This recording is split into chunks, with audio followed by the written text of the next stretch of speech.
Good morning students. हमने BSc BA का math static start करा था। लास्ट लेक्चर में हमने 5.1 के 10 एग्जाम्पल तक कर लिए थे। आज हम इसका 11 एग्जाम्पल करते हैं। स्टेटमेंट पढ़ते हैं। अ हेमिस्फीयर, एक हेमिस्फीयर है जिसकी रेडियस कितनी है a है और वेट कितना है w। उसको कहाँ रखा गया है? विद इट्स कर्व सरफेस के साथ, जो ये वाला सरफेस है उसको ऑन आ स्मूथ टेबल, एक स्मूथ टेबल पर रखा गया है। ठीक है जी। और कैसे करा है? And a string of length is attach to a point on its rim. देखो, अब एक स्ट्रिंग को भी अटैच करना है तो इसको इस तरह से टेढ़ा करके रख दिया ताकि हम यहाँ पर एक स्ट्रिंग लगाएं। स्ट्रिंग का एक सिरा यहाँ स्फीयर पर रखना है और दूसरा हमने टेबल से बांध देना है। तो ये आपकी क्या है? स्ट्रिंग है। उसने क्या बोला? Attach to a point on its rim and to a point on a table, find the position of equilibrium and prove that the tension of the string is this। देखो जी, हमने क्या लिया? एक हेमिस्फीयर लिया तो क्या करा इन्होंने? इसको किस पर रखा? तिरछा कर रख दिया टेबल पर और एक स्ट्रिंग बांध दी इसके यहाँ पर एंड पॉइंट से यहाँ पर। अब स्ट्रिंग है, अब क्या करेगी? अब इसका खुद का भी वेट होगा। अब जो इसका वेट है वो इसको सीधा करने की कोशिश करेगा और स्ट्रिंग का जो वेट है इस डायरेक्शन में लगेगा। अब जी कोई सेंटर ऑफ ग्रेविटी इसकी इस पॉइंट पर ले ली, जो वेट है इसका वो डाउनवर्ड डायरेक्शन में जाएगा क्योंकि ये सीधा होने की कोशिश करेगा। उसकी वजह से वेट कहाँ जाएगा? इसका नीचे तरफ जाएगा। आपको पता है वेट और रिएक्शन अपोजिट होते हैं। जब इसके कॉन्टैक्ट में आएगा तो ये जो ए के कॉन्टैक्ट में कॉमन सरफेस पर है, नॉर्मल रिएक्शन लगेगी, आर लगेगी। ठीक है। Let's see with the centre of the base and G with the centre of gravity of hemisphere. तो ये सेंटर ऑफ ग्रेविटी का टॉपिक है, तो आपको ये ध्यान रखना पड़ेगा कि सी जी डायरेक्ट रिजल्ट याद करो कितना होता है? 3a/8। Let A B the point of hemisphere in contact with smooth table. वही एक पॉइंट है जब ये हेमिस्फीयर कॉन्टैक्ट में आया टेबल के, और टी टेंशन है स्ट्रिंग में जिसकी लेंथ कितनी है? bm। लेंथ कितनी है? l ले रखी है। ठीक है, ये चीज आपको गिवन थी। अब रिएक्शन वर्टिकल पर रहती है, रिएक्शन हमेशा वर्टिकल पर पास हो रही है सी पॉइंट में से। अब इन्होंने क्या कर रखा है? अब उसके बाद ए सी को क्या लिख सकते हो? CL प्लस में LA। ये तो चीज क्लियर है, पहले से इसमें लिख रखे हैं। और CL और ये किसके है? ये पैरेलल इसके है तो इसकी जगह BM भी लिख सकते हो। ये लिखा हुआ है A, इसकी वैल्यू निकाल रखी है। ठीक है, क्या निकाल रखा है? AC कितना है? AC, क्योंकि आपको दे रखी है A रेडियस है, ये भी रेडियस है, ये A हो जाएगा। अब है CL निकालने के लिए इन्होंने ये वाले ट्रायंगल यूज करी है। CL निकालने के लिए ये वाली ट्रायंगल यूज करी है। तो साइन थीटा क्या होता है? परपेंडिकुलर अपॉन में हाइपोटेन्यूज। तो क्या हो जाएगा? आपको AC दे रखा है, परपेंडिकुलर दे रखा है, तो कितना जगह A इंटू में साइन थीटा। उसके बाद इसकी वैल्यू पुट कर दी L, यहाँ से आपका आंसर आ गया। अब आपको टेंशन निकालनी है। अब एक चीज ध्यान रखना कि इन्होंने मोमेंट लिया हुआ है, हमें क्या चाहिए? हमें टेंशन चाहिए, हमें W चाहिए और टेंशन चाहिए। हम किसी के अबाउट भी मोमेंट ले सकते हैं, लेकिन हम किसके अबाउट लेंगे? जिसकी जरूरत ना हो। यहाँ से 3 फोर्सेस लग रही है यहाँ पर, एक W लग रही है, एक यहाँ लग रही है रिएक्शन, और एक यहाँ पर लग रही है टेंशन। तो W भी चाहिए हमें और टेंशन निकालनी है। तो A के अबाउट ले सकते हैं, क्योंकि A के अबाउट जिसका मोमेंट लेते हैं वो 0 हो जाएगा। तो R की हमें ज़रूरत नहीं है, तो हम A के अबाउट मोमेंट ले लेते हैं। मोमेंट क्या होता है? फोर्स इनटू में परपेंडिकुलर डिस्टेंस। अब देखो ये A है, A के अबाउट R का मोमेंट 0 होगा। अब A के अबाउट, अब इसका देखते हैं D का, ये चीज़ है T। अब सॉरी पर इन्होंने, अब देखो W और W कितना है इसके पास? अब W क्या है? अब A के पास शॉर्टेस्ट डिस्टेंस होता है हमारा, तो W कैसे जा रहा है? एंटी क्लॉकवाइज जा रहा है। और W कैसे मूव कर रहा है? W मूव कर रहा है आपका एंटी क्लॉकवाइज, मतलब इधर जाएगा, शॉर्टेस्ट डिस्टेंस लेना है। और ये कैसे जा रहा है? क्लॉकवाइज। तो इक्वल अपोजिट डायरेक्शन है दोनों की, तो हम इक्वेट कर सकते हैं दोनों को। ठीक है, तो शॉर्टेस्ट डिस्टेंस क्या होगा इसका? टी का AM के साथ AM होगा इसका शॉर्टेस्ट, और W का कितना होगा शॉर्टेस्ट डिस्टेंस? इसका AD होगा। तो AM की वैल्यू, AM किसके इक्वल है? AM की जगह मैं BL लिख सकती हूँ, और AD की जगह क्या लिख सकती हूँ? AD की जगह मैं लिख सकती हूँ NG।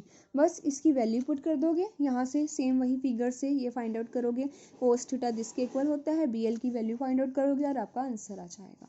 ठीक है जी। अब नेक्स्ट क्वेश्चन देखते हैं। मैंने आपको स्टार्टिंग से ही बताया था कि स्टैटिक्स में सिर्फ फॉर्मूला, आपको स्टेटमेंट क्लियर होनी चाहिए अच्छी तरह और फॉर्मूलेस आने चाहिए, उसके अलावा कुछ नया नहीं है इसमें। उसके बाद है सेकंड क्वेश्चन, यूनिफॉर्म रोड है। यूनिफॉर्म है तो वेट कहाँ होगा, सेंटर पर लाई करेगा। ए बी और B C rigidly joint at B, B से दो रोड है, हमने उसको बी से ज्वाइन कर दिया। So that angle A B C is a right angle, इस तरह से ज्वाइन करा कि जो ए बी सी एंगल है, मतलब बी पर वो क्या है, 90 डिग्री का एंगल बना रही है। Having freely is equilibrium from, देखो हमने क्या करा, इस पॉइंट को तो एक पैग लगा दिया, लाइक अ पैग यहाँ लगाया, फिक्स कर दिया। अब इस पॉइंट पर हमने पैग लगाया, ये तो फिक्स रहा, बाकी दोनों सिरे मूव करते रहेंगे।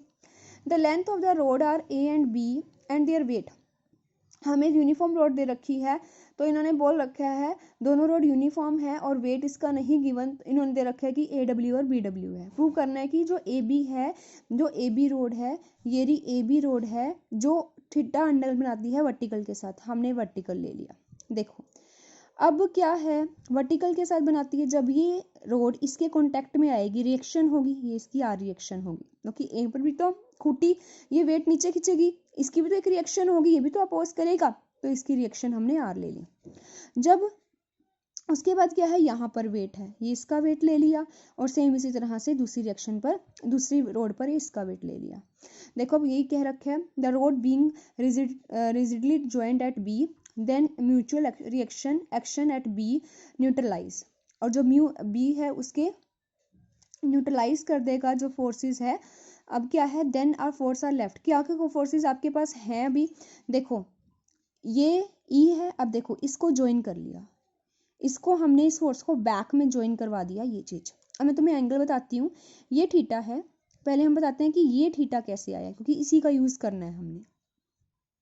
सेम हमें जिस इसमें रिजल्ट कहते हैं चाहिए, हमने ए के अबाउट ले लिया, क्योंकि ए के अबाउट के लिए हमें रिएक्शन की जरूरत नहीं है, तो हम अगर वो हट भी जाए तो कोई फर्क नहीं पड़ेगा, क्योंकि जब हम ए के अबाउट निकालेंगे तो आर के मूवमेंट जो हो जाएगा अबाउट ए, आर जो हो जाएगा वो 0 बन जाएगा।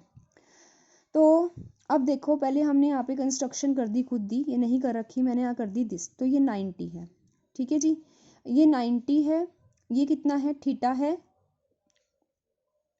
ये कितना है, ये हो जाएगा आपका, देखो इन ट्रायंगल ए, पहले sorry in triangle A B M में, ए बी एम इस वाले ट्रायंगल में, सॉरी ये 90, ये थीटा, ये 90, ये कितना है एंगल बी पे, सॉरी 90 गिवन था आपको, ये थीटा गिवन है, ये 90 गिवन है आपको, तो ये कितना हो जाएगा 90 माइनस थीटा एम पर। अब एम पर 90 माइनस थीटा हो गया।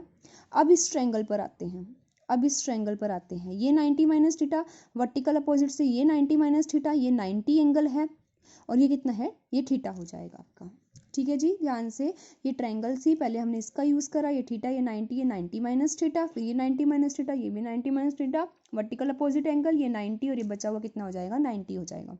अब मूवमेंट्स देखते हैं, फोर्स इनटू में परपेंडिकुलर डिस्टेंस, ये फोर्स है, अब इसका किसके अबाउट, ए के अबाउट। अब क्या है, अब ए के अबाउट जो है, ए कैसे मूव करेगा, एंटी क्लॉकवाइज मूव करेगा। अब ए कैसे मूव करेगा, एंटी क्लॉकवाइज मूव करेगा, इस टाइम से जाएगा, तो इसका परपेंडिकुलर और बी डब्ल्यू कैसे मूव करेगा, बी डब्ल्यू मूव करेगा क्लॉकवाइज, बी डब्ल्यू क्लॉकवाइज जाएगा, और ए डब्ल्यू कैसे जाएगा, ए डब्ल्यू एंटी क्लॉकवाइज जाएगा, ए डब्ल्यू ऐसे मूव करेगा, ठीक है जी। तो अब देखो ए डब्ल्यू के लिए क्या ले रखा है, ए डब्ल्यू, ये ए डब्ल्यू के लिए इन्होंने ले रखा है ए डी साइन थीटा, क्योंकि इसके लिए परपेंडिकुलर डिस्टेंस कौन सा है, ए डब्ल्यू के लिए ये वाला ए टी है, ये ए टी ले लिया मैंने, ए टी ले लिया, ए डब्ल्यू के लिए परपेंडिकुलर डिस्टेंस क्या है, ए टी है, ए टी है, तो ये परपेंडिकुलर डिस्टेंस मान लिया, तो ए टी की जगह क्या लिख सकते हैं हम, ए डी। देखो ए टी साइन थीटा कितना होता है, साइन थीटा होता है परपेंडिकुलर अपॉन में कितना, ए डी, ठीक है जी। हमें कितना, हमें ए टी गिवन है, ए टी की वैल्यू कितनी हो जाएगी, A D into sine theta, यहाँ से कर दिया।